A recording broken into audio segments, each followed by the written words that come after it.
nawawala yung script ko. Tapos, ayaw pa niyang mag-record. What's happening? Oh, there you go. Okay, good morning again, everybody. So I think we're recording now. So as I was mentioning backstage kanina, I think I promised you problem set 1.2, which is basically a continuation of problem set 1.1. We're in instead of just expanding the number of or just playing with the value of a in the convolution, I promised that I will let you do increase the discretization, palakihin yung linear system and see what happens. Pero sabi niyo nga stress na kayo sa ACADS nyo. Sige, babawasan ko na yung stress nyo. So, we'll just call it problem set 1, di na 1.1. Di ko na ibibigay yung problem set 1.2, ano. So, but essentially the idea there is if you increase the number of discretization points, hopefully, magiging maganda yung approximation. All right. So, but you can try it on your own, or maybe if you want to do your project along those lines, maybe you can do so. So, isa ng posibleng project ay palakihin yung problem set 1.1 and try to look at what's the effect of increasing the number of discretization points and modify the program that I gave you. That would be fine. Pero maybe we'll talk about it more later. So, ang gagawin na lang natin, we'll move on. The next problem set will already be problem set 2, which will be about the heat diffusion process that we had been talking about since I think 4 or 5 weeks ago. Ano? So yun na yung magiging susunod na problem set. And then the next one would be problem set number 3, wherein we'll do some regularization procedures. And then after nun, siguro 2 or 3 weeks before the last week of classes, I'll just give it to you as a preparation for the project. Or we can talk about your project. You can consult with me on class. That's the beauty of a 191 class. You know, we don't have a specific outline or a hard outline to follow. We can just wing it and see how it goes. Ano? So, yun yung plano ko para medyo magaan lang yung ating discussions. It would be more hands-on para siguro sayang kasi yung CAS Student Faculty Conference tapos na yata yung call for papers, hindi tayo aabot, sayang naman, ano. But hopefully, early next year, there could be conferences that we can explore. If you want, we can continue on with your project. Pag feeling nyo, maganda yung project yung nagawa, we can work together and then put it in a better form para ipasa natin in some conferences next year, ano. And it will be great because it would be a good addition in your curriculum vitae sa mga CV nyo, resume, when you start looking for jobs. Even when you're looking for internships. I think most of you or some of you will be taking internship this summer. So if they will see, do you have a paper presentation on your resume, that could be a plus. Ano? So I'll be willing to work with you guys even after the class kung gusto nyo i-pursue yung inyong project. Ano? And for some of you who would be thinking of expanding the final project to be their special problem, ano, or SP or thesis, I'll be more than willing to help you with it. Ano? So tingnan natin. But yeah, the promise is the last probably 3 or 4 weeks of the class will be devoted on doing your projects. Okay, so don't worry kung medyo malabo pa yung project para sa inyo at this point. But hopefully you started thinking about it because as I've mentioned, pwede nyong i-pattern kasi nakita ko ang idea when we discussed the heat equation, the discretization of the heat equation. That process can be applied to any other PDE or ODE. Ganun yung ginagawang expansion or discretization. Tapos pwede tayong tumingin ng mga inverse problems involving those kinds of equations. For instance, I think one of you talk with me about, or actually at least dalawa sa inyo yung nakipag-usap sa akin about possible expansions of the concepts we discussed last before the reading break. I think it is Neil and Neo. Para nag-usap kami sa kanilang thesis at sa kanilang SP, sa kanilang 195 at sa kanila na ring 191. Ano, ang gagawin nila ay parang inverse problem involving si Neil ay one-dimensional wave equation yata, and then Neo will be working with the convection-advection process. So mga PDE sila na medyo kamukha ng heat equation. Tapos yung discretization process para makakuha ng linear system is very much similar to what we did. Meron lang mga konting adjustments pero applicable lahat ng mga gagawin natin in this class dun sa mga equations na yon. So if you don't have any specific target for the project, what you can do is to comb the literature or kahit mag-Google kayo, Wikipedia, tumingin kayo ng mag-search lang kayo ng mga useful partial differential equations or useful ordinary differential equations. And then if you find a good ODE or PDE, then try to imagine, kaya ko bang gawin o i-replicate yung ginawa ni Sir last time dun sa heat equation? Tapos magte-Taylor series ka lang naman para mapalitan yung mga partial derivatives with the differences, ano?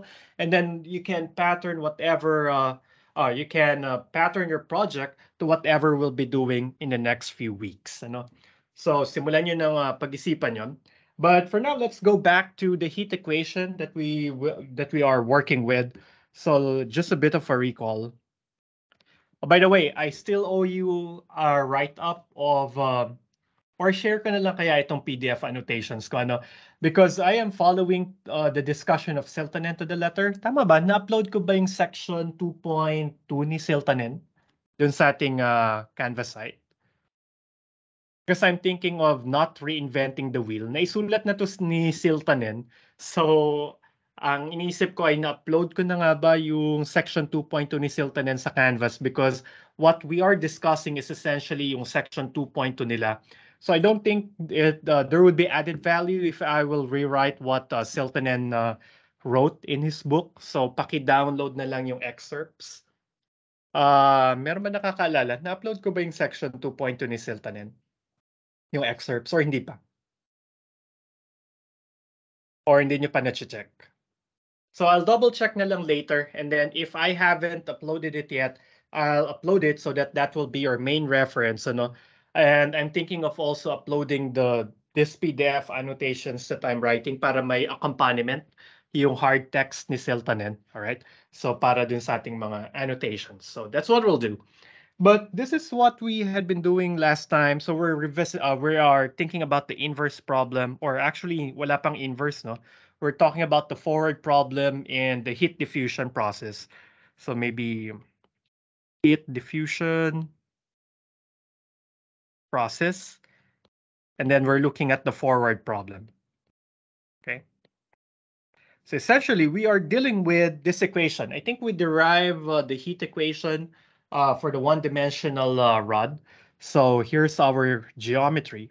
So we have a finite rod. You can think of it as a very thin wire, a two-dimensional wire. Actually, hindi pala two-dimensional. One-dimensional wire lang. Pero kailangan natin siyang i-assume na medyo may konting pagka 2D para makamove yung mga molecules, ano? But essentially, if you boil it down to the first order approximation, we go to one dimension, and then we consider we have a rod. And this rod, say, has length capital L.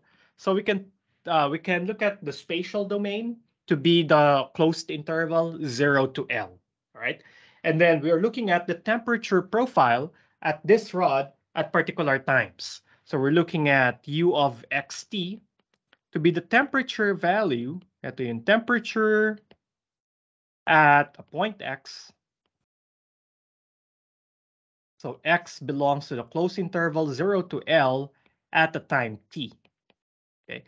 Kaya naging multivariate yung function of temperature here because we have a temporal variable x and we have we have a spatial variable x and we have a temporal variable little t. So yung u of xt siya yung magbibigay sa atin ng temperature at a point x at a particular time little t. Now, how does the function u behave? Sabi dun sa analysis na tiningnan natin last time, ito yung heat equation. The heat equation is said to be this partial differential equation. So we have the partial with respect to t of the function u equals a constant d, a positive constant capital D, wherein we lump together all of the properties of our material. Nandiyan na yung specific heat, nandiyan na yung density, and all other constants pertaining to our rod. So kung iba na yung material ng rod, mababago yung capital D. So yung material composition ng rod ay naka-incorporate dun sa constant D. Well, if you go to more practical applications, capital D might not be a constant. All right? Kasi kung komplikado na yung material, halimbawa meron kang metamaterial, composed of several composites. So ibig sabihin maraming components yung material mo, hindi lang siya homogeneous, hindi lang siya anisotropic. So marami ng mga materials like halimbawa nasa nanotechnology ka na and so on. So yung hindi na uniform yung composition ng rod mo on the interval 0 to L. Posibleng iba na yung specific heat at this particular point kaysa dito sa particular point na to.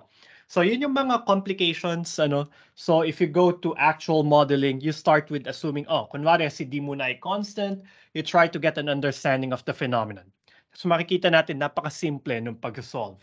Pero there is a big complication that will arise if D will not be a constant anymore.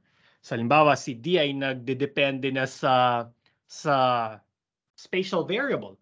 So ibig sabihin yung property ng material at this point ay iba na sa property ng material at another point.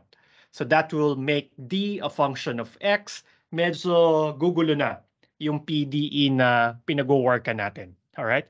And it will be a lot more troublesome if you have a very high-tech material. Halimbawa, itong rod mo na 0 to L, nagbabago yung properties niya through time. Yun nga yung nasa nanotech ka na at a particular point in time, nagbabago yung properties niya. So halimbawa, at time t equals 1, matagal uminit yung yung rod. Pero at time t equals 2, mas mabilis na siyang uminit. So bumababa yung specific heat niya.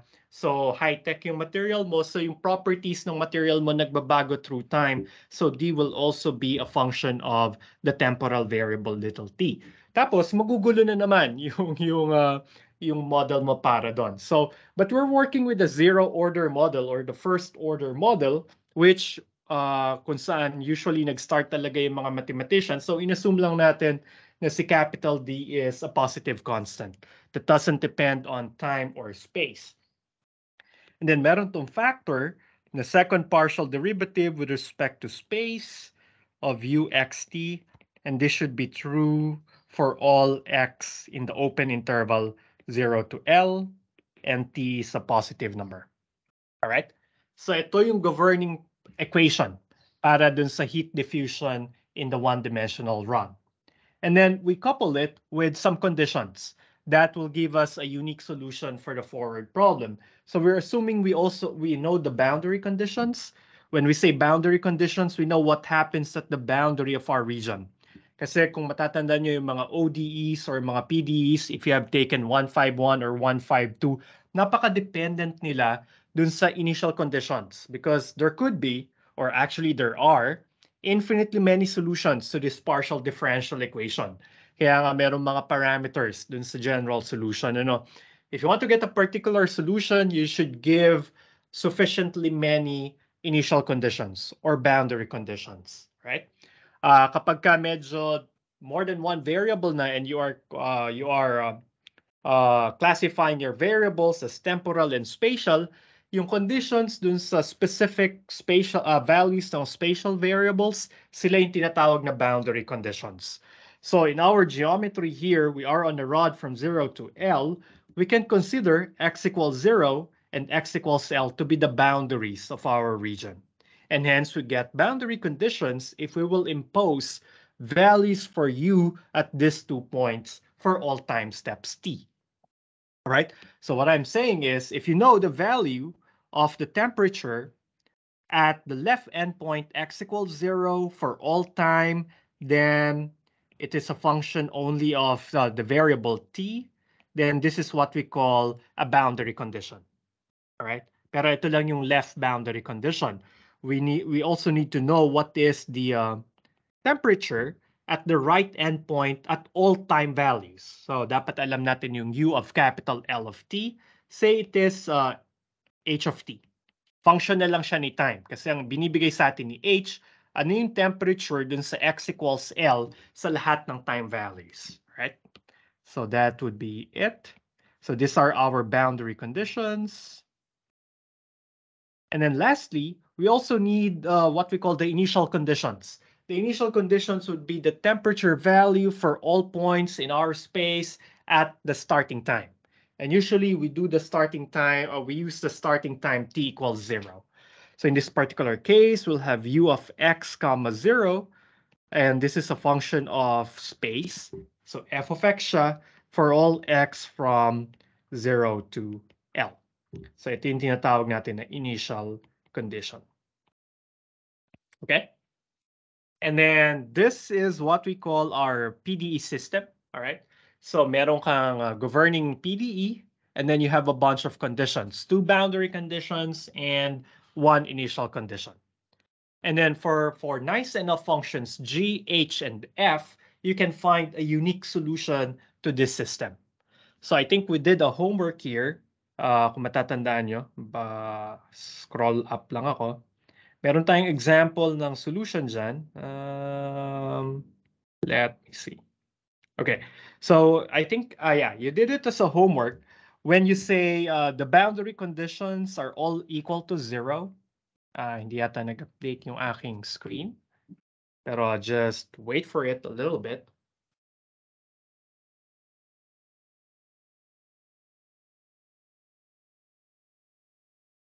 Hindi na yata siya nag-update. Hold on, guys. Let me restart my screen sharing. Spotty ba yung connection ko? Kasi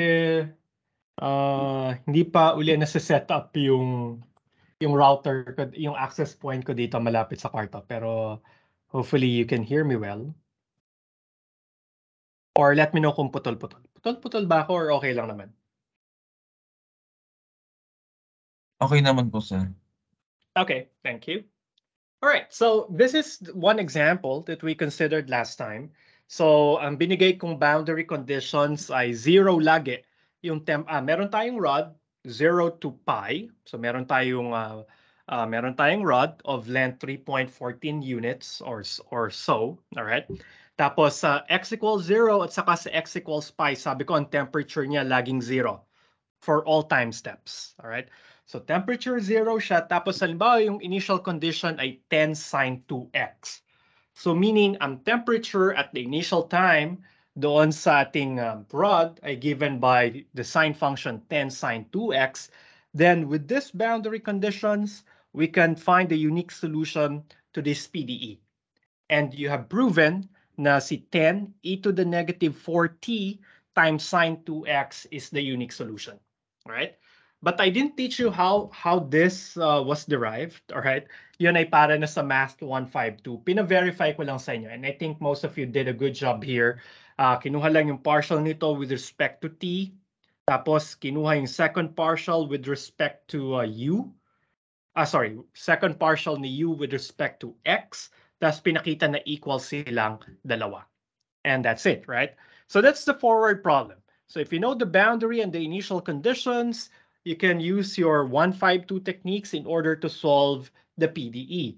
And once you get the PDE, you will get a function of time and space, which will give you the actual temperature at any point x in the rod at any time t greater than 0. Right? So pag sinabi ko na, halimbawa, i-predict nyo nga yung temperature at t equals, say, 1,000. Madali niyo siya makukuha. Hindi niyo na kailangan magantay ng 1,000 seconds para mag-take ng measurements, because you can just plug in t equals 1,000 here, and then all of the values of x of interest to you, then you can find the actual temperature. All right? Pero hindi ganun kadali ang buhay, ano? Kasi sa totoong buhay, we are not always gifted with continuous functions. Usually what we get are measurement data which are discrete in nature. All right? Siguro dun sa mga nag-SP na dyan na medyo applied yung problem, nakita na nila na sa totoong buhay, wala talaga mga continuous function na data na nabibigay. Alright? Ang binibigay sa atin ay bunch of points or bunch of data points na kailangan pa nating humanap ng isang function na magre-represent dun sa bunch of data points na yon. So kaya pa-plug ko na rin sa 174, pinag-aaralan namin yung paano maghanap ng mga functions na mag-approximate dun sa discrete set of data. All right? But that's the forward problem. And I think we had we look at one way of how to solve this without going to Math 152 kasi medyo yung pagso-solve ng PDEs ay medyo hindi siya kasing dali ng pagso-solve ng mga typical equations, ano. I think those who took 152 can attest to that, or those who are taking 151 can attest to that, ano. So what we did is to try to come up with a numerical solution dito sa forward problem na to. So, but in order to get a convergent solution using a discretization, kailangan nating hatiin yung ating space domain, 0 to L, into a dense enough mesh of points, x1, x0, x1, x2 until x sub m plus 1. And the time the time variable from t sub 0, t sub 1, t sub 2 until t sub n plus 1. So basically, ang ginawa natin, nag-discretize tayo. Hinati natin to into m plus 1 points. Yung time variable, hinati natin from t0 until t sub n plus 1. And then we come up with the following discretization procedure. So kumuha lang tayo ng specific x sub i's. Tapos ginawa natin to ay equal kay I times delta x, right? So tiningnan natin na uniform dapat yung step size. And here, I goes from 0 to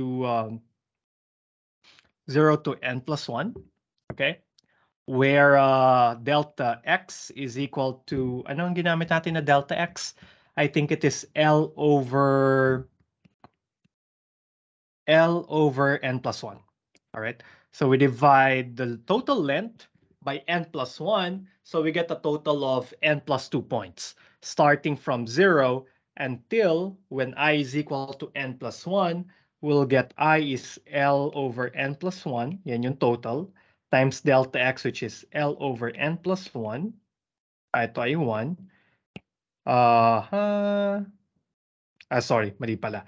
Ito ay n plus 1, si I, tas si delta x ay L over n plus 1. So the last x sabay natin would be equal to L. So I think this is good. And then we did the same thing for the time variable. So we took a bunch of time steps or time values. Hindi natin kinonsider yung open interval 0 to capital T, ano? Kasi there would be infinitely many points there. Nag-consider lang tayo ng kaunting mga t sub j's.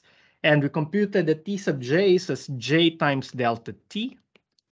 J going from 0 until, baliktad yata yung ginamit kong variable. Sorry, this is m. M yung ginamit ko sa x's. N yung ginamit ko sa t's. Tapos ang delta t natin ay capital T, which is the terminal time of interest, all over n plus 1. Ito nasa taas ay m plus 1. Okay? So, nagkaroon tayo ng discrete set of points kung saan magme-measure tayo ng data. And then we use the following notation. We denote u of xi comma tj by u of ij para mas maikse yung ating notations. And then we came up with what we call a difference equation. We have lots of derivation last time, pero ito yung nakuha natin. So we let d to be equal to capital D delta t over delta x quantity squared, where we wanted delta t over delta x quantity squared to be less than 1/2. We need this condition to ensure the convergence of the solution. Kasi kapag kayong delta t over delta x quantity squared ay mas malaki sa 1/2, posibleng hindi mag-converge yung forward solver natin. Alright? So yung discretization natin, hindi guaranteed na magko-converge kapag hindi na-satisfy itong inequality na to. How did we get that? There's a theorem in PDEs na hindi ko na i-discuss, pero just believe me that as long as you choose delta t and delta x such that delta t over delta x squared is less than 1/2, then your forward solver is guaranteed to converge. All right? Kapag ka hindi to na-satisfy, then modify your delta t and delta x. Of course, you want delta t and delta x to be small enough, pero dahil may interplay, si delta x at saka si delta t, dapat etong relation na to ay nasa-satisfy. Alright? So, i-guarantee nyo yan na maliit si delta t at saka si delta x so that this inequality will be true. Okay? And then with all of this bunch of notations, we can discretize equation 1. Tawagin natin equation 1, itong PDE natin. So now equation 1 becomes this. Okay. We have u of I sub j plus 1. So remember, this is the temperature at point x sub I at time t sub j plus 1, right? So again, this is u of x sub I comma t sub j plus 1. So para ma-compute natin yung temperature sa isang point x sub I at a particular time t sub j plus 1, ano yung na-derive natin na paraan? This is just equal to d times the temperature at the right neighbor of x sub I. So it's going to be I plus 1, comma j. So ito yung temperature ng kapitbahay niya sa kanan at the current time step para ma-predict natin yung temperature sa point x sub I sa susunod na time step. Alright? Pero meron pa itong mga addends. There is a plus 1 minus 2d times the temperature at x sub I at the current time t sub j plus d times the temperature dun sa kanyang kaliwang kapitbahay, u sub I minus 1, comma j. Alright? And look at how beautiful or how simple the solution is. Para lang pala malaman ko yung temperature kay point x sub I, sa susunod na time step, kailangan ko lang yung temperature at the current time steps sa tatlong points. Sa sarili niya at dun sa dalawa niyang kapitbahay. Which makes sense, right? Because the biggest contributors to the temperature at a particular point would be its nearest neighbors, right? So kukunin mo yung pinakamalapit niyang kapitbahay sa kaliwa, pinakamalapit niyang kapitbahay sa kanan, kung ano yung temperature doon ay makaka-apekto dun sa temperature kay x sub j, kay x sub I. And the relationship is actually given by this equation, right? Then pwede rin nating i-discretize yung ating boundary and initial conditions. We can say u sub 0j, ito ay equal kay g of tj. So ibig sabihin, in-evaluate ko lamang sa lahat ng t sub j yung function g. Malalaman ko yung temperature kay x equals 0, which is also our x sub 0 for all time steps. Ganun din para kay L sub j, para kay x equals L. So, but actually this is u sub m plus 1. Oops. Kasi si L, siya yung pang m plus 1 na date na x sub I, comma j. Ito ay equals sa h of tj. And then lastly, yung initial condition naman, ui, comma 0, because this is the temperature for all x's, right, at time t equals t sub 0, which is also t equals 0. So this is given by f of x sub I. So this is what we call the finite difference equation para doon sa PDE. So equation 2. And we can say that this is a finite difference equation. So yung PDE natin kanina, equation 1, is now reduced to a finite difference equation. Okay? And then there's a nice way of writing this finite difference equation. Inassemble natin last time yung matrix that will represent system number 2. And here we have the following. So we have siguro, let's say in matrix form, 2 is written this way. We have A of U upper J plus V upper J equals U upper J plus 1. Let's call this equation 3, right? Here, where si matrix A, siya yung tridiagonal matrix na ang laman ay 1 minus 2D, D, 0, 0, 0. Tapos dito ay D, 1 minus 2D, D, 0, to 0. Then dito ay 0, D, 1 minus 2D, D, followed by 0, and so on until we reach D and 1 minus 2D. Okay, 0, 0, right? So essentially, yung nasa main diagonal niya ay lahat 1 minus 2D. Tapos yung sa off diagonal, the first off diagonal, so the diagonals above and below the main diagonal, puro D lamang yung laman. And this is an M by M matrix. So this is an M by M matrix. Sorry, capital M nga pala yung ginamit natin. Since bawat isang row will correspond to the temperature at a particular point, so bawat point ay row, bawat column would be a time value, right? Yung U upper J naman, ito naman yung temperature kay U1 at time J, at time T sub J, temperature kay X2 at time T sub J, and so on, hanggang kay U sub M, comma, J, transpose. Naging M na lang yung number of rows dito kasi hindi na natin kino-compute yung temperature kay U sub, yung temperature kay X sub 0 at saka kay X sub M plus 1 kasi covered na sila ng boundary conditions. Kailangan lang nating malaman ano yung temperature kay X sub 1 hanggang kay X sub M. Kasi yun yung mga interior points doon sa ating rod. Hindi na kailangan yung nasa boundary kasi given na yon ng boundary conditions. And then the vector V upper J is given by D of U sub 0J, tapos puro zeros na to, hanggang makarating kay D times U sub M plus 1, comma J transpose. All right. And I think we already write a code for this problem para lang i-refresh kayo ng konti ano. So let me share my MATLAB screen. Okay. So I hope this is okay. We are going through again what we did last time para lang medyo makabalik tayo into shape because it's been how many days or how many weeks?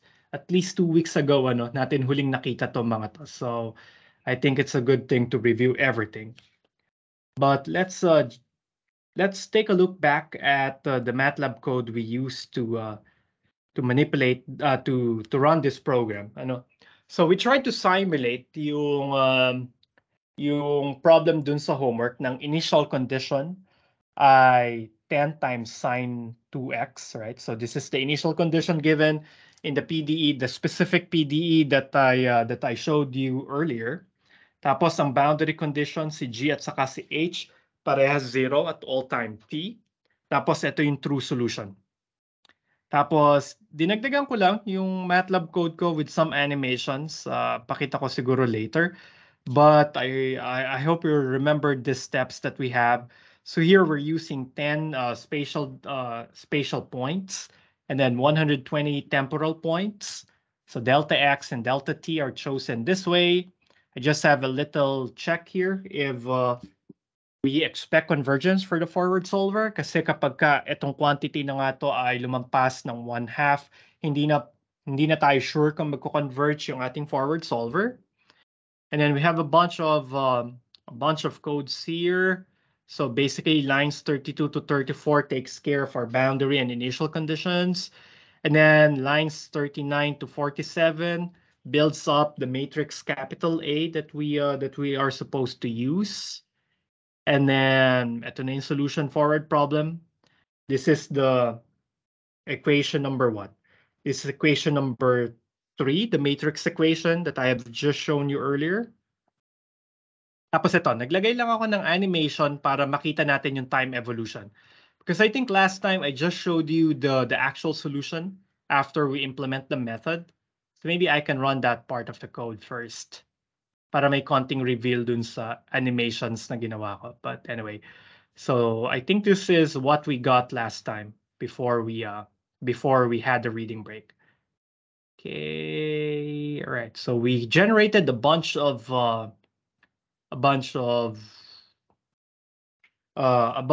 figures. So let me just press F9 here for this to run. Hopefully it will run smoothly. Okay. I think ito yung nakita natin last time. Ano? So let's start with figure 1. So si figure 1, ito yung temperature prediction at time t equals 1, plotted versus the actual temperature at time t equals 1 using the actual solution, right? So the blue curve you see here, sana nakikita nyo pa, sana pala pinakapal ko yung lines. Pero if you can see the blue lines, the blue curve here, the blue curve is the sine function 10 times e to the negative 40 times sine of x or sine of 2x. Let me just go back. Yung pinlash ko na yung verify yung solution dun sa homework.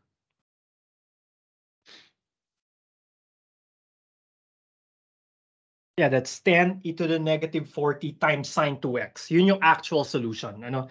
So if you solve the PDE by hand or symbolically, you'll get that solution. Pero dahil mahirap nga mag-solve, tapos hindi ko tinuro paano mag-solve, ang tinuro ko sa inyo yung solution nung finite difference equation, you'll get the orange line here. And you see there seems to be a good match between the two solutions, all right? And actually the relative error here, the L2 relative error is just 4%. So that's L2 norm or the relative L2 norm ng error. Ibig sabihin, we're looking at the error in a global fashion. Fina-factor in natin ano yung error dun sa buong 0 to pi. At sa buong 0 to pi, yung measure ng global error ay around 4.27%. Graphically, that makes sense because if you look at the graph that we have here on screen, medyo magkamukha talaga yung function natin na inakuha nating approximate dun sa actual solution. It's just that this solution that we got is a little bit jagged on some areas, so hindi siya masyadong continuous sa point na to. When x is 0.57, dito medyo malayo din siya at x equals sa 0.86 na medyo may sharp turn din dun yung temperature. It should have been smoother, something around this value. But nevertheless, in general, we do have a good fit. All right? Hindi natin kailangang mag-aral ng 152 to get an approximation for the temperature. And without doing too much fuss about it, nakakuha tayo ng 4% accurate or nakakuha tayo ng solution na 4% lamang yung error. Okay? So ito yung temperature, the final temperature, the temperature at time t equals 1 at the entire rod. Ano? So if you look at three-dimensional plots, ano yung ibibigay sa atin ng three-dimensional plots? Yung three-dimensional plots, ang ibibigay niya sa atin ay yung temperature as a function of two variables, as a function of time and space. So ito yung x-axis, right? And then this is the t-axis. So meaning with this profile, we can see what's the temperature at all time values from 0 to 1 and all x values from 0 to pi, right? And I think this is the overlap between the exact solution and the estimate. Ito yung gusto ko kay MATLAB. Magandang paglaruan yung mga 3D objects, ano, because you can drag the figure up and down. You will see the profile for the temperature. Okay, and we don't see any big discrepancy between the plots of the exact solution and the estimate. Pinagsabay ko sila dito. Okay, but if you want to get a side-by-side comparison, so we have figures 2 and 3 for that. So let's have figure 2 over here, and let me have figure 3 and 4 pala. So let's have figure 3 here. Oops, sorry. Maling screen. Okay. So ito yung, gawin ko lang siyang side by side, ano? So, okay. Make it, oops. Sorry, nabasa ng baha yung aking mouse. So, kailangan ko siyang, naka-mousepad lang ako ngayon. So, there we go. So, this would be a comparison of the actual solution on the left side of the screen and the one that we obtained from the from our finite difference solver. All right. So, makikita nyo, almost magkamukha sila. Same order in temperature from -10 to 10. Medyo ano lang, hindi smooth yung nakuha nating approximation because there are some jagged portion over here and you compare it here, medyo may pagka-Pringles yung itsura ng actual solution and understandably so because it is an exponential times the sine function. So essentially, yeah, it's a very smooth graph compared to the little bit jagged that we got, pero in general, magkamukha yung shapes nila. And I can say that the solution that we got are very close to each other. It's about, yeah, sabi nga natin at the terminal time t equals capital 1, 4% lamang yung error. Okay, yung dinagdag kong, nagdagdag ako ng ilang lines dito kanina while I was having my first cup of coffee for the day. Naisipan ko, lagyan ko kaya ng animation, ano, para makita natin yung evolution through time. Though the three-dimensional figure, okay, etong figure either 2, 3, or 4, this will give us the plot at one sitting or at one view at all times t and all space values x, right? So nakikita natin dito, but sometimes it's nicer to present your data as a time evolution. Pakita natin yung temperature sa rod on a two-dimensional scale, pero in an animation, nag-animate siya for every time value. So yun yung ginawa ko rito, kasi actually mas madaling humugot ng insights. If you see a two-dimensional figure that evolves through time, so yun yung ginawa ko sa lines 105 until 128. Medyo hindi pa nga lang efficient yung program kaya hindi ko muna siya shinare, ano? Kasi ito yung medyo pinaglalaroan ko pa kanina. Iniisip ko kung paano nga ba yung coding ng animation, no? But if I run this part of the code, you'll get something like this. Okay? So makita nyo yung temperature evolution. So I hope nag-animate siya.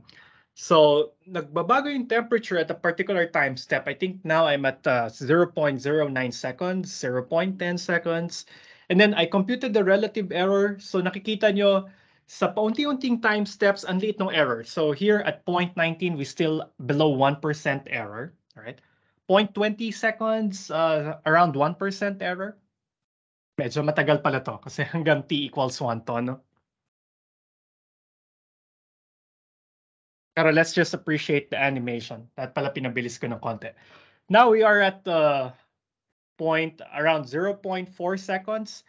1.7% na lang yung 1.7% na yung error dun sa temperature natin. And it goes on. We're halfway through the experiment. Nasa 2.2% na yung error. Nakita nyo at smaller t values, ang liit pa ng error. Pero habang tumatagal yung experiment natin, yung prediction natin for the temperature gets a little bit off, all right? So nasa 3% error na tayo. We are at 0.68 second. 0.7 second, nasa 3% na yung error. And I want you to think about it. Does it make sense that that as we go along the time space or the time domain, medyo bumababa na yung accuracy? Do you think it makes sense and why? Ayan, nasa 0.9 seconds na tayo and we're at 4% error na. And we'll go up to, yeah, tapos na yung experiment. So, quick question. Yeah, does it make sense na, if you think about it mathematically, does it make sense na kapag ka lumalayo ka na sa time t equals 0, lumalaki na yung error? And what could be a possible explanation for that? Sige nga, anyone?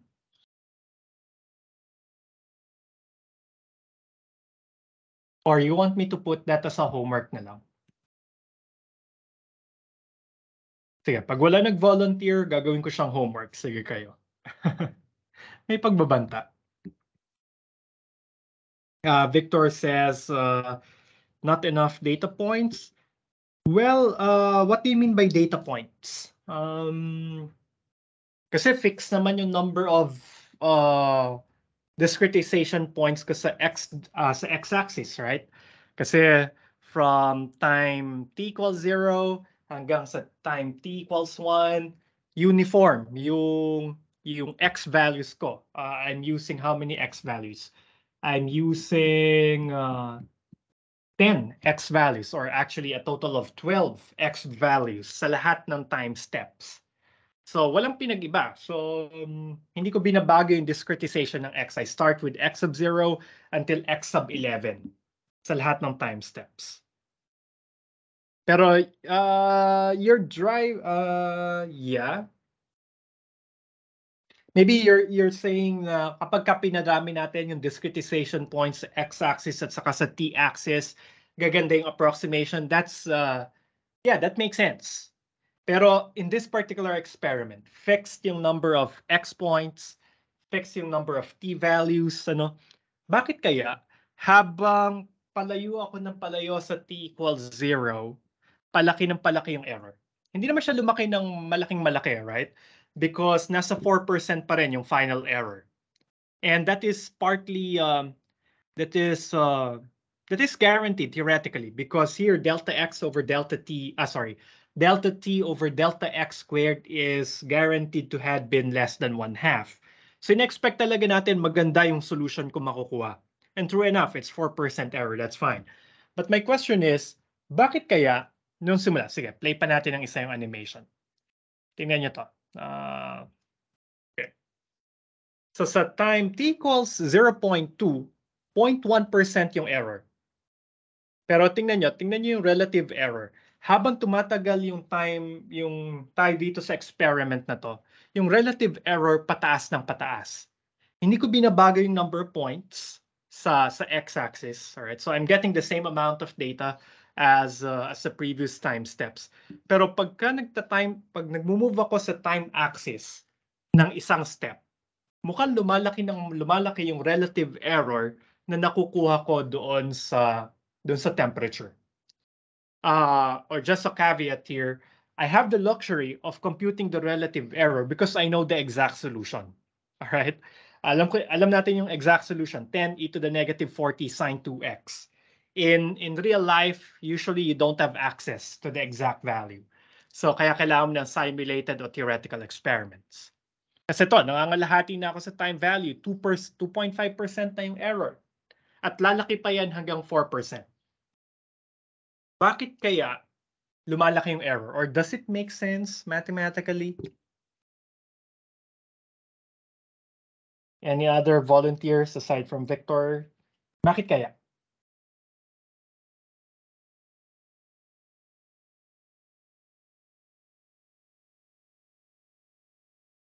Sige, wala na yatang gustong humula. So that will be your homework for this week. Ano? So try to explain why is that so. Probably I'll give some hints. Ano? Sayang kung humuhula kayo, wala sana kayong homework. Kaya lang wala nang gustong humula eh. So no choice ako kundi ibigay siya sa homework. Just a quick what do you call this? Quick hint. Ano? Okay. So paano natin sinosolve yung temperature at particular times, right? So ito yung ginagamit nating formula. Para makuha yung temperature sa time j plus 1, so para makuha ko yung temperature sa lahat ng x points, x sub 1 until x sub capital M at time t sub j plus 1, kailangan ko si matrix A, ito times ko siya dun sa temperature sa time j sa lahat ng points, plus i-add ko yung vector v upper j.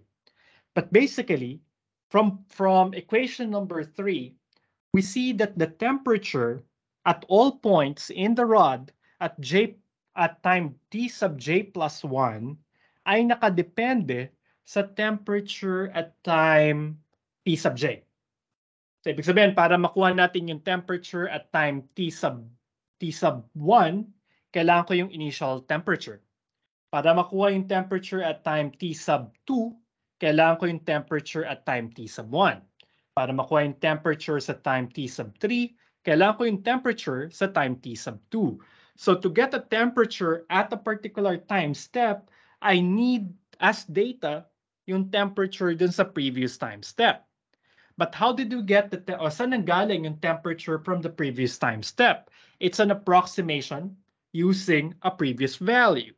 So basically, para ma-compute si U sub j plus 1 or para magkaroon tayo ng estimate sa temperature profile ng ating rod at a particular time j plus 1, kailangan kong kunin yung previous estimate ko para makakuha ng bagong estimate. And I hope you can see why the error will increase dahil ganito yung proseso. Ano? Bakit na-shook si Ned? Hopefully that is naisip mo na yung sagot, ano? So but I want you to write it on paper, right? So again, I hope you see the point. So if you look at equation number 3, yung U upper J, remember U upper J ay temperature at time T sub J. Para makuha ko yung temperature or ma-predict ko yung temperature sa susunod na time step, kailangan ko yung temperature at the current time step, i-multiply ko siya sa matrix A, dadagdagan ko siya ng vector V upper J, para makuha ko yung previous estimate. Pero ano si U upper J? Si U upper J ay estimate galing sa previous time step. Si U sub J ay estimate na ginamit ko yung estimate para kay J minus 1. Saan galing si U upper J minus 1? Si U upper J minus 1 ay estimate na nakuha ko by using the estimate U upper J minus 2. Alright? So I hope it is now clear kung bakit expected natin na mas accurate yung mga initial estimates, yung mga naunang estimates kesa doon sa mga estimates sa bandang dulo. Alright? Because yung estimates sa bandang dulo, we computed them or we came up with them by using previous estimates. Estimate na nga si UJ, siya pa yung gagamitin mo pang estimate ng U upper J plus 1. Alright? So, actually sinagot ko na yung tanong ko, but I want you to write it on your own words. Ano? So your homework for the week, I'll send it to you later again, probably tonight, is explain why, briefly why, it is expected that the estimate for U sub J plus 1 would be less accurate than the estimate for U sub J, for U sub J minus 1, and so on. Okay? Clear ba yan? I hope you got the idea na. Okay, now, so yun yung pagko-compute ng forward problem. You know the initial condition. From the initial condition, you will know what's the temperature at time T sub 1. Using the temperature at T sub 1, mapapredict natin yung temperature at T sub 2. Alam mo yung temperature kay T sub 2, mapapredict natin yung temperature kay T sub 3, and so on. Now, that's the forward problem. But what if we look at the inverse problem? So ito na yung inverse problem na magiging concern natin. But before I go here, let's just make a point, or let's just emphasize the point that the forward problem will converge, or our solution to the forward problem converges because we have satisfied this requirement, right? As long as ito ay nasa-satisfy, sure tayo na walang magiging problema dun sa ating solution. Our solution or our estimate for the solution will converge to the true solution. Ito yung na-prove sa 152 or sa theory ng PDE. So we'll just accept this as a fact. But this guarantees the stability of the forward problem. Pero medyo may problema yung sa inverse problem. All right? So but let's just phrase first what's the inverse problem. Now, titingnan natin sa inverse problem is let's try to recover what is the initial condition. So we want to find the initial condition. Oops.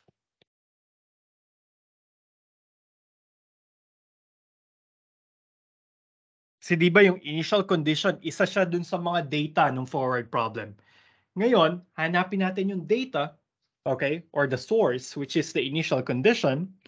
What's our function for the initial condition? It is f of x equals u of x0, all right? Given, kunwari alam na natin si G at saka si H, which are our boundary conditions. So, i-assume natin, alam natin yung boundary conditions, and meron tayong temperature reading on the entire rod at time capital T. Or actually, kahit nga hindi sa lahat, dun lang sa mga data points natin. So ito yung inverse problem. Ngayon, ang gusto nating ma-recover, ano kaya yung initial condition na pinagsimulan para makuha ko yung temperature at a particular time, capital T. Alright? So you can think of it as in two ways, itong inverse problem na to. So hinahanap natin yung initial condition given the data, which are as follows: the boundary conditions and a temperature reading at time capital T. So may dalawang posibleng interpretation to. Unang interpretation, parang ano, you're going back and tracing history. Kasi alam mo yung temperature, ito yung rod, 0 to L. Alam natin yung temperature sa kanya at time capital T. So, halimbawa, ito yung temperature profile at capital T. Okay. Ang gusto nating mahanap ay ano, saan nagsimula yung temperature na U of X capital T? Ano yung temperature nung unang-unang panahon? Alright? Or what's the temperature when at T equals 0? So basically, ano kaya itong temperature na to, U of X comma 0, na nag-cause ng temperature U of X comma T? So what caused the current temperature? Pero pag iniisip mo siyang gano'n, parang wala siyang masyadong ano, no? Parang wala siyang masyadong epekto or wala siyang masyadong application. But if you think if you think about it this second way, halimbawa si U of X, ito yung gusto kong temperature. Ano dapat yung initial temperature na ilalagay ko? So halimbawa, I am in a room. One dimension nga lang pala tayo. Halimbawa, meron akong rod. Gusto ko after 1 hour, ganito na yung temperature ng rod ko. So say after 1 hour, gusto kong temperature ng rod ko ay U of X 60 or U of X 3600. So when T is 1 hour, meron akong gustong ma-achieve na temperature dun sa aking rod. So yung inverse problem ay hanapin ko raw yung initial temperature. So ibig sabihin, ano dapat yung ilalagay kong initial temperature dun sa rod ko, or how should I heat, or anong English sa papalamigin? So how do I heat, or how do I say papalamigin? O Tagalog na lang.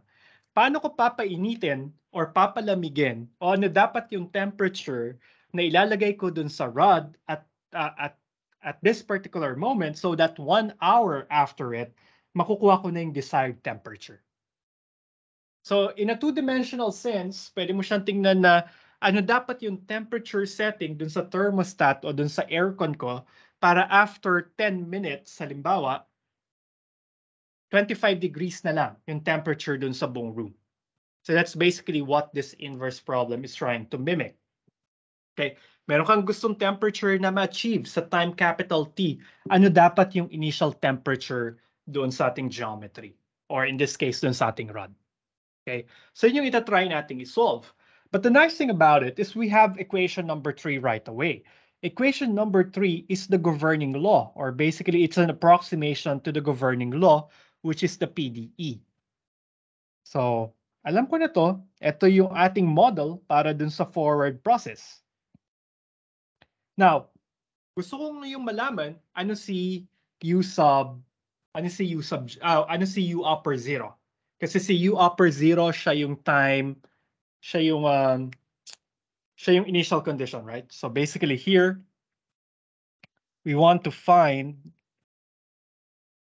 U upper 0, which is our initial condition, at the points x sub 1 until x sub m, given yung U upper T, which is the temperature all throughout the rod at the terminal time capital T and the boundary conditions.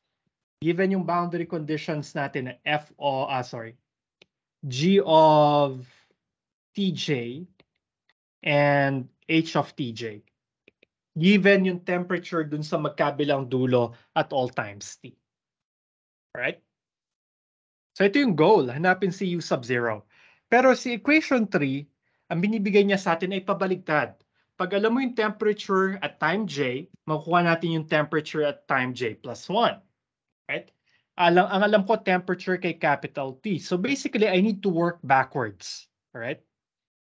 Paano ko masasolve si time U sub j? Well, from here, okay, what I can do is this. So I can subtract V upper j from all sides.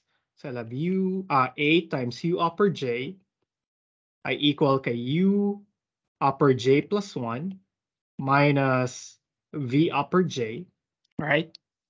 Then, since A is tridiagonal, okay, it can easily be shown that this matrix is invertible. Kung hindi invertible si A, then pseudo-inverse yung gagamitin nyo. Pero dahil this is tridiagonal in form, and assuming that D is not, well, actually D can be equal to 0, but for lots of values of little d, all right, capital A will be invertible. So kung nandito na ako sa point na to, I have this equation. Now I need to find U upper j. Okay. Paano ko mahanap si U upper j? Well, basically this is just, I can multiply both sides by A inverse. If I multiply both sides to the left by A inverse, magkakaroon to ng A inverse dito. A inverse times A, that's the identity matrix. So that's the identity matrix times U upper j. That will be just U upper j. And this is equal to A inverse times U upper j plus 1 minus V upper j. Well, tingnan natin kung sufficient yung data natin dito or sufficient na tong formula 4, let's call this formula 4, to serve our purpose, right? So A is okay. A inverse is okay because we know how A looks like. A is this matrix. Pa-compute lang natin kay MATLAB si A inverse. That's good. Okay, that's fine. And then U upper j plus 1, alam natin, siguro iteratively we can know that, but I'll mention it later. Si V upper j muna. Ano nga ba si V upper j? Si V upper j ay ito. It is a vector with only two non-zero entries. Yung unang entry niya ay d times u sub 0 comma j. But u sub 0 comma j, this is the temperature at x equals 0 at time t sub j. Pero given sa atin yung boundary condition. So alam natin yung temperature dun sa magkabilang boundary ng ating rod at all times t sub j. So basically, this is given in the problem. This is given in the problem as well. That's part of our data. This also known. So V upper j is known for all j. So basically, alam na natin siya sa lahat ng j. Ito lang yung magkakaproblema. Si U upper j plus 1. But actually, we can iterate this formula backwards sufficiently number of times to get back to U sub 0. All right, why? Because remember, we are given, sabi dun sa problem natin, sa inverse problem, given si U upper T, or the temperature at the terminal time. Okay, so given siya sa atin, so ibig sabihin, kaya kong computein yung temperature kay time T minus 1. Or sorry, not T minus 1, but this is, say, halimbawa, so if T is equal to T sub n plus 1, halimbawa, na-discretize na natin yung time from T equals 0 until T sub n plus 1, tapos si T sub n plus 1 siya yung terminal time value capital T, then U upper n plus 1 is given. All right? So alam natin yung U upper n plus 1. But look at equation 4. Sa equation 4, given daw si U upper n plus 1. So ito, pwede ko itong palitan ng n plus 1. So that will be little j, little j equals capital N. Kapag si Ji equal kay capital N, then I can find the temperature U upper N, which is the temperature at time step T sub N, which is one step prior to the terminal time. All right? At paano natin siya kukomputin? We can compute it as A inverse times U upper N plus 1.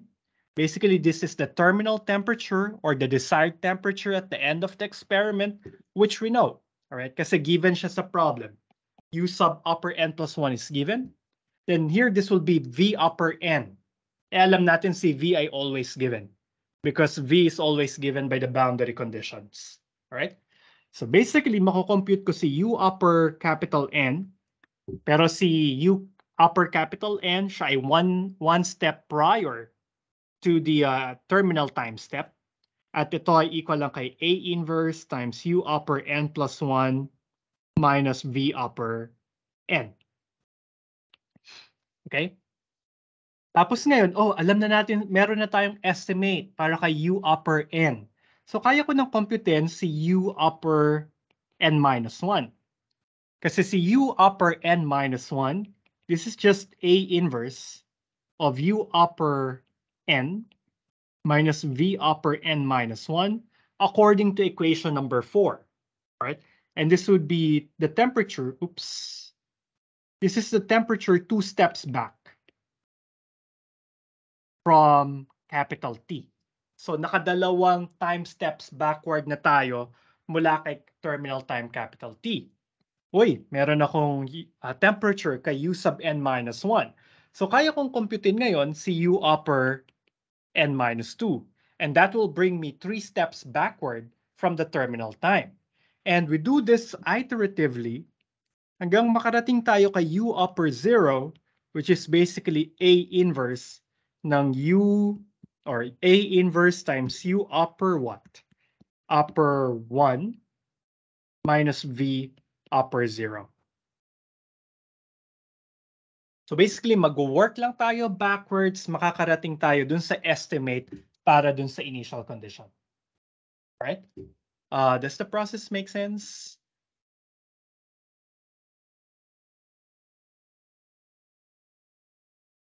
Ito yung problema ko talaga sa online. Hindi ko makita yung mga itsura nyo kung noon na kayo dyan, etc. But I hope the process is making sense. Sige, any questions muna? Or naka-vacation mode pa kayo?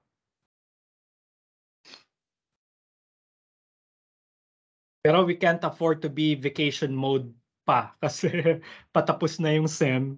And ito na, dadami na yung mga requirements niya in the following weeks.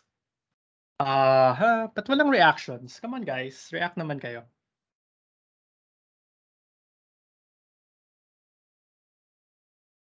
Okay? So I hope the process is making sense at least, or dinadigest pa. But I hope you get there. If something is not clear, or when you're rewatching the recording, if you find some questions, just let me know. Send me an email. Ano? Ito pala yung isang problema kapag ka live na, no?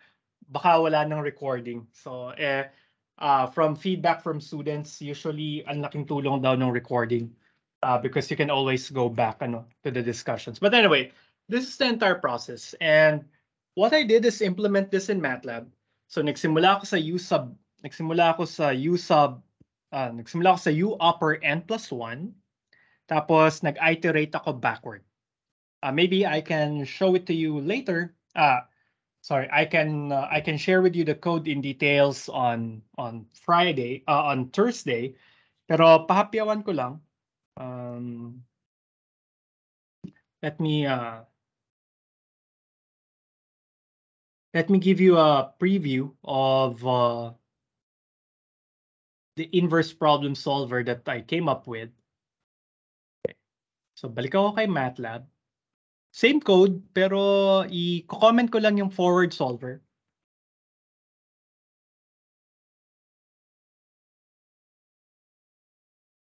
Medyo magulo pa yung code kaya hindi ko pa siya in-upload. But I'll give you a copy of this code. Linisin ko lang siya ng konti para pwede niyong paglaruan or gamitin sa inyong SP or sa inyong project or gawing basehan. So I'll uncomment the inverse problem part. Yun lang yung ginagawa ko. Pag meron akong mahabang code, nilalagay ko lang as a comment yung ayokong mag-run. Alright? Tapos pag gusto ko na siyang mag-run, i-uncomment ko na lang siya. There you go. And this would be my inverse problem solver. We'll go through the part of the code one by one when we meet on Thursday. Pero ngayon, pakita ko muna kung paano siya mag-work. And I have an animation here, and you will see what will happen, right? So let me run this. Okay.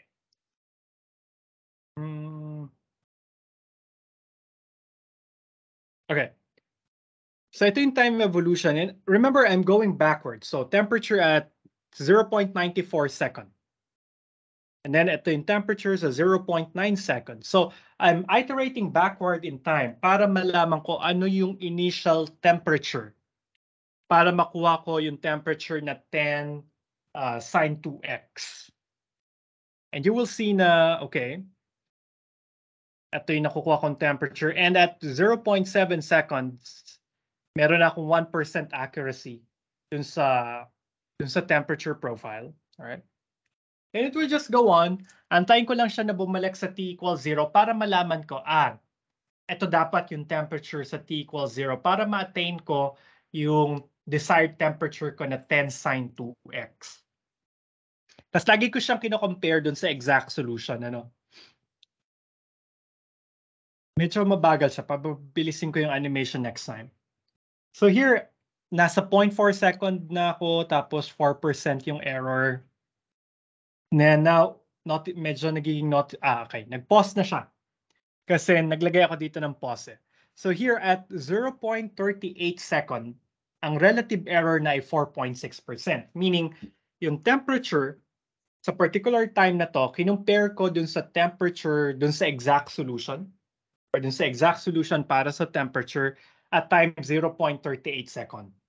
Tapos 4.6 error na yung error.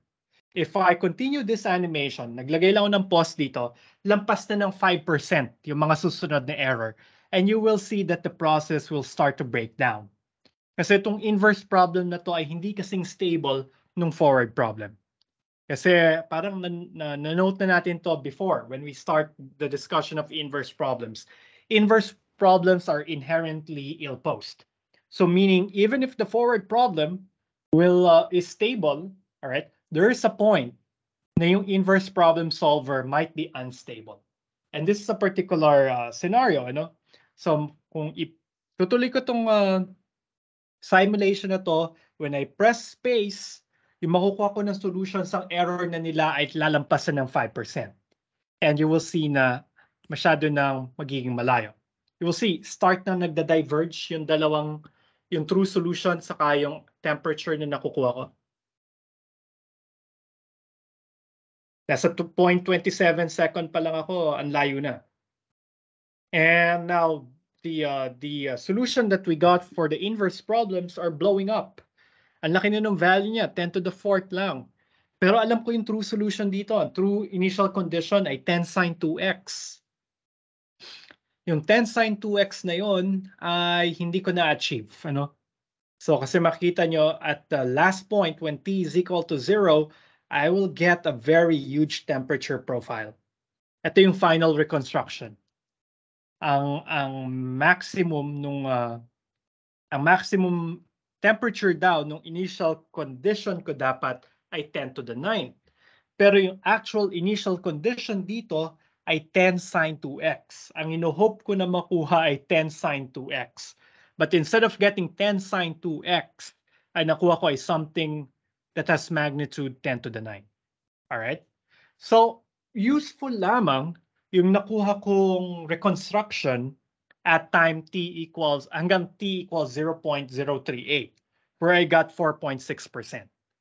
Pero after that, hindi ko na matrust yung inverse problem solver.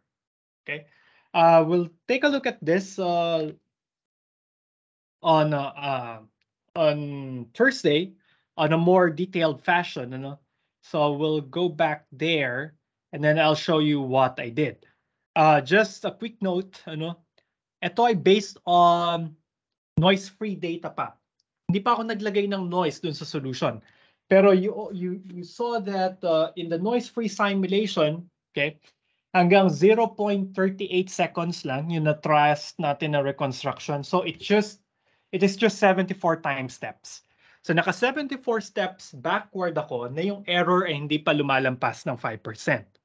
We'll see next time ano kaya yung magiging epekto pag nilagyan ko na ng noise yung data.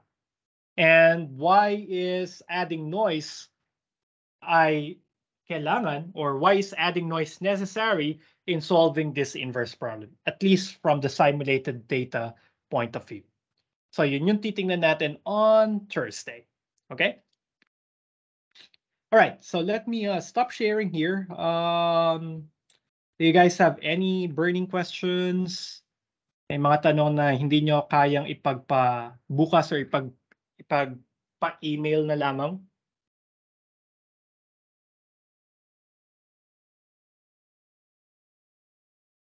All right. So kung wala naman, let's call it a day here. We'll continue on Thursday. I'll share you with the code. Lilinisin ko muna siya ng konti. But we'll talk about it in more details on Thursday. Plus, you have a homework. Siguro yung homework, i-due na lang natin next week. Monday na lang, right before midnight. So I'll send you the questionnaire, the formal questionnaire later. But wala talagang tanong. So if there are no other questions, thank you guys for joining me today. Enjoy the rest of the day, and let's see each other again on Thursday. Bye, everyone.